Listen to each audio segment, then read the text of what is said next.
an unmarked police car? Well, that's a very good question. Now, let's say that you are, in fact, stopped by an unmarked vehicle. Day or night, everything that I've already said still applies. But there is more. There are documented incidents where non-police personnel have put dash-mounted lights and sirens on their vehicle. So we're back to the original premise, and that is safety first. Find the closest populated, well-lit area. If you're close to home, go there. If you're close to the police station or a substation, go there. Now, that doesn't mean you can drive 25 miles and leave the officer's jurisdiction. What it does mean is find the closest populated, well-lit area. Now, let's say that you do, in fact, stop your vehicle. The officer responds. He gets out of his vehicle, and he's not wearing a uniform. He is plain clothes. You can ask to see the badge. You can ask to see his identification. You can also request to have a uniformed marked police vehicle to respond. Again, we're all about safety. Your safety and the officer's safety. And also, please remember that every officer must have in his mind at every car stop that it could be his last. Officers must protect themselves with good sound training and procedures. What do you mean? What kind of procedures? Well, the first thing an officer will do, he'll notify his department. He'll give a description of the vehicle, and he'll give them the license information. And he'll also give any kind of description he can of the occupants of the vehicle. 1412 traffic. 1312, go ahead. I'll be eastbound Grand at Magnolia. They now know where he is. They now know what he's doing. And it also gives the dispatcher the opportunity to process the license plate information. There's another reason the officer might not immediately approach your vehicle. His department might have a policy where they don't want him to approach your vehicle until the dispatcher has given back the license information. And they do that for safety. There could be an active warrant. There could be a warrant on the plate, the vehicle, or the owner of the vehicle. Now, before the officer approaches your vehicle, let's talk about some things that you should not do. One, don't exit your vehicle and approach the officer unless instructed. Make no furtive movements. And a furtive movement is defined as doing something by stealth. Don't reach under your seat. Don't reach across the seat. Don't reach to your glove box. And don't reach to the back seat. Now, if you're one of those people who just feels they have to stand outside their vehicle, which I do not recommend, there are two things you should know. One, if you're not alone, have the other person remain in the vehicle, again, unless instructed otherwise by the officer. And two, no matter how cold it is and you want to stand outside, please don't have your hands in your pockets. I assure you, the second the officer exits his vehicle, he's going to ask you to slowly remove your hands from your pockets. And one last thing. Don't stand between the vehicles. Don't stand between your vehicle or any other vehicle, and the reason is very simple.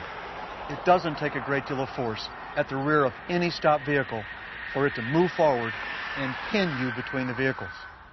This has happened to other citizens, and this has also happened to police officers. So stand off the roadway and not between the vehicles. You've just seen actions from the officer's point of view. You've seen some of those furtive movements. So what are you reaching for? The officer has no idea, and of course, more than likely, you're simply reaching for your driver's license. You're reaching for your registration card or your insurance card. So what should you do? One, wait patiently in your car. Don't make those furtive movements. Turn your engine off. Turn on your emergency flashers. Turn off your radio.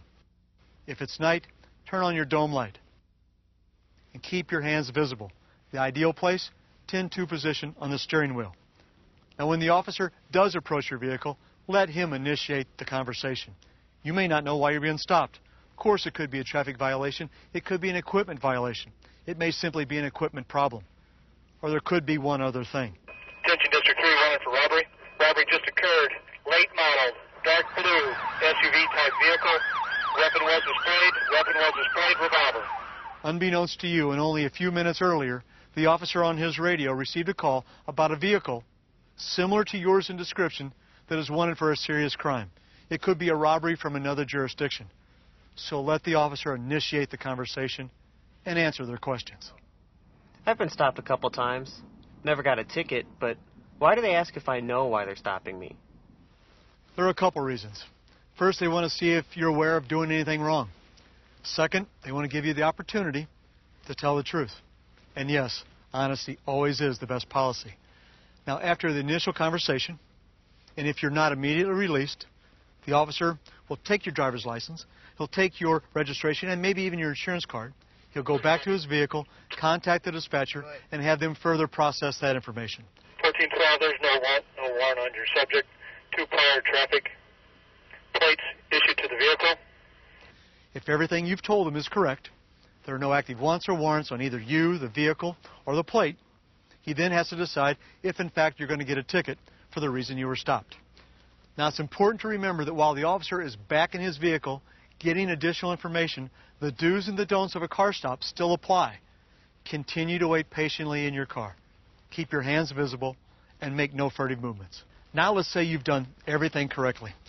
The officer returns to your vehicle. You've answered all the questions. And the officer advises you that you are, in fact, going to get a ticket. Now, over a period of time, I assure you, most officers have heard every excuse. They've heard running late. I didn't know it was illegal. There aren't any signs. I just moved here, so I'm not familiar with the area. Hey, I always drive like this. Just keeping up with the traffic. And my favorite, why are you stopping me? Didn't you see the other cars? Don't you have something more important to do? I'm sure you talk to other officers, they're going to tell you the same thing. Most people talk themselves into tickets, not out of them. So what do you do when you know you're going to get a ticket? Even if you don't agree with the officer, there really is no more discussion. Don't argue. The decision has been made. But you do have other options, as there might be legitimate excuses or circumstances. Now go ahead and sign the ticket. It is not an admission of guilt. Let me repeat that. It's not an admission of guilt. It's only a receipt with your promise to appear in court at an appointed date and time. The written ticket also gives you information, as I'm sure the officer will, about how to plead guilty and to pay the fine without going to court. Now, most departments will seize your driver's license in lieu of bail, unless you're from out of state. Now, if in fact your driver's license is seized in lieu of bail, the copy of your ticket acts as your driver's license.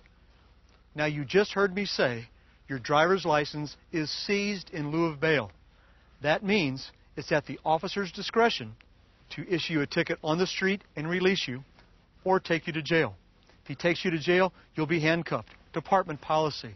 You'll be fingerprinted. You'll be photographed, and you'll be booked for the traffic offense. Hey, wait a minute. You're telling me that I could go to jail for a traffic ticket?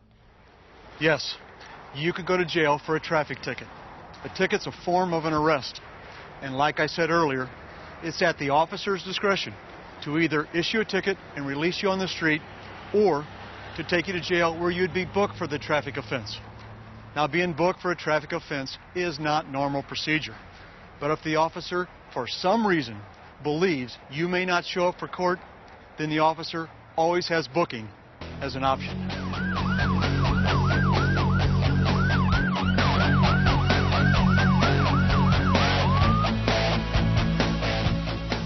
Now, I really don't want to fully explain a traffic court proceeding, as we plan to do another show about the do's and don'ts of traffic court. Just for a second, and for a little advice, let's say that you do in fact decide to go to court.